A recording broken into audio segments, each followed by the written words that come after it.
These latest headlines from ABC15 are sponsored by Lerner and Rowe Injury Attorneys. One call, that's all. Hello, I'm Megan Thompson with your afternoon update from ABC15 Arizona. And we do start with our Wildfire Watch right here on ABC15 because more than 1,000 firefighters, they're in northern Arizona right now battling two major wildfires near the north rim of the Grand Canyon. The Dragon Bravo fire growing yet again in size. That fire now at 71,000 acres with 9% containment, downgrading by more than half over the weekend. These images you're looking at are from ABC15 viewers showing giant plumes of smoke high in the air.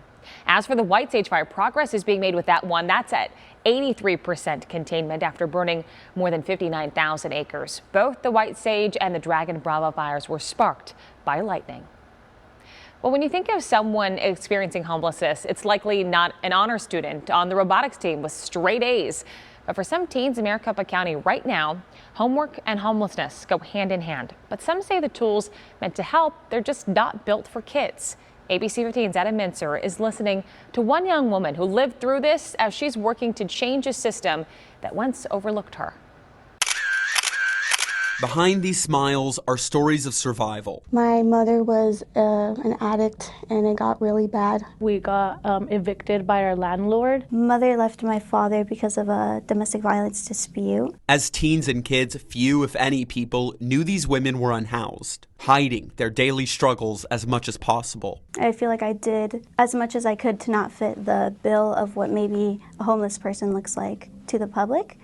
So I tried to be as well groomed as possible, tried to be as well educated as possible. The facade at school worked too well. No one even thought something might be wrong. And then some didn't even believe me that it was happening. So it really felt like I had no one to go to and that I've, felt alone. Because I knew that people were homeless, but I didn't know that you could be at that young age.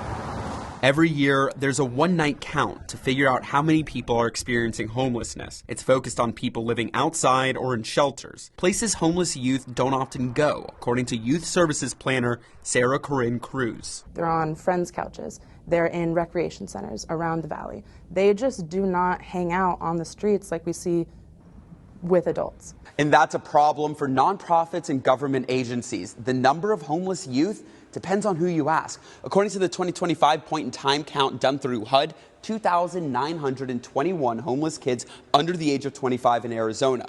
But according to the Department of Education, K through 12 is nearly 10 times more than that. 26,840 homeless youth living in the state of Arizona. A massive difference because each agency is using different definitions. When we're juggling different ways that we count individuals, it makes it really challenging to understand if we are effectively addressing youth homelessness and helping youth get off the street and get housed, or if we're failing. That's why the Maricopa Association of Governments just won a research grant to get a more accurate statewide count and streamline support. It's multiple days. We're counting via surveys out on the street, through outreach traditionally, and we're also doing come and be counted locations. And these survivors are eager to help. To see others going through what I went through years ago, it devastates and it breaks my heart, and that's why I want to help. Hoping kids experiencing homelessness now and in the future will never feel like they have to go through it alone. In Phoenix, Adam Mincer, ABC15, Arizona.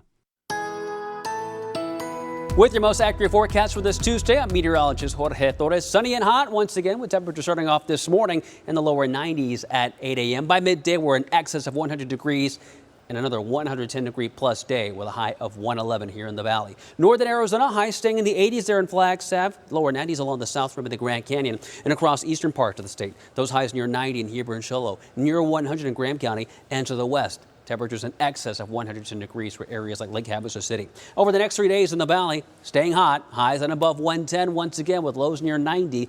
We do return a slight chance of a monsoon storm on Thursday at 10% for now. Similar conditions on Friday, then drying out and staying hot for the weekend with highs still well above 110 Saturday and Sunday. Flagstaff, we have isolated monsoon storm chances today and tomorrow.